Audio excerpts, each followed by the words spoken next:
Okay, so I had to bring y'all a little closer to charge my phone.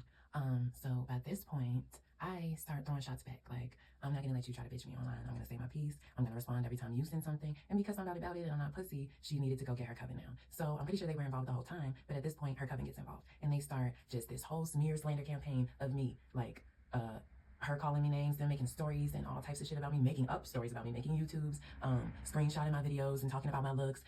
Like literally, this is somebody who's trying to portray themselves as a spiritual healer. And this is why I had like took a step back from the spiritual community, because I'm like, hold up, these people have hundreds of thousands of followers and are looked up highly to because they have these strong masculine opinions, even though they're preaching about the divine feminine. And people act weird towards me because I move literally in like real, like wild, free, chaotic divine feminine without having to be hateful. And that's what was hard about accepting me that these people had. Like, why isn't she bullying me into being her friend like this person is? Like, why isn't she fear-mongering me? Because that's what this girl did. She had freaking, she would tell the dude she was with, like, he can't ascend without her and things like that. What? Okay, so, you know, and then the friends she had, no fucking funny stuff, but they have weight issues, both of them, both of the girls behind her, and I know there's some more people behind her, because some of them came out and told me after leaving for being behind her, and then also, like, I just seen, you know, who she run with, her circle or whatever. So, yeah, they're doing their whole smear campaign, talking about they're gonna see me in the astrals, and they're gonna, wait, no, that was something the little one said this year, actually. But yeah, talking about they're gonna, like, do different shit to me, that they're the reason my family is this, and then the girl tries to seduce my man. The girl tries it. I'm not gonna tell the whole thing. I need to censor certain things, because I don't want to ruin all the juicy details. But yeah, sis goes for my man and delusionally, very delusionally. You lived with us. You see how like we literally are hip and hip. How could you think that my man was going to fly you out when we are literally living together and like right beside each other and you're trying to beef with me? And then she's going to go to her Instagram and brag to her friends when it was my idea. Oh my gosh. So I want to get into that story, but like literally, let me just glaze over it real quick. We get in messages of her acting a certain way. She starts sweetening up to my man one day, basically, in his DMs. She's been DMing from a bunch of different pages. Oh my gosh, I want to tell this whole story. She's been DMing from a bunch of different pages, and she starts basically being sweet to my man.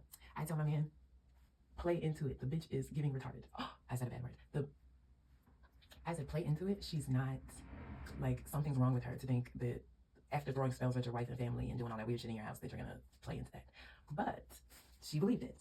And, yeah, she went to her Instagram basically telling them, screenshotting probably all types of stuff, bragging about my man trying to fly her out. When I literally said, if this plan is to go through and she actually tries to get out here, I'm beating her ass the moment she gets through the door. So like, you're silly for that one. You were one silly goose. She tried to brag to me about it through one of the DMs she sent me from the fake pages, because it was constant fake pages. I have the screenshots on my other pages. I promise you guys I'm going to tag those pages so y'all can like go through and see the weirdness I went through, because I'm not lying. This just happened.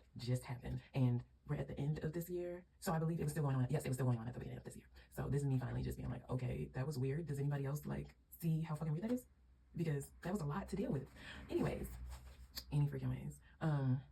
Yeah, the smear campaign continued, podcast, all of these things. What was going on at the time was that me and my family had just gone through something at the beginning of that year, all the way through the first half of the year. So we're not even thinking about them for real. They're smear campaigning like a motherfucker. Do you know that this girl starts like, I called it a fanfic, you know, because she literally, okay, she's telling her tales about me, and then she's getting other people in on the story. I don't know if it was just her coven or if she had people in the Instagram audience joining in, but people was trying to say they was having dreams of me doing stuff, and me, like, it was becoming a whole universe of me being the villain. So I'm just like, is she gay for me? Because this is weird. Like, I am the focal point of Shorty's reality. How? As I continue to not be that interested in like thinking about her. Like, I'm one of those people that are like so self-absorbed. Like, I can be mad at somebody for a little bit, kind of, but I don't care that much. I really like me. Like, spending time with me is like top tier. So why do I even care about thinking about you that much? But so anyways, there's so much to this story. That might not, I mean, it might have to be its own book. Like, the freak.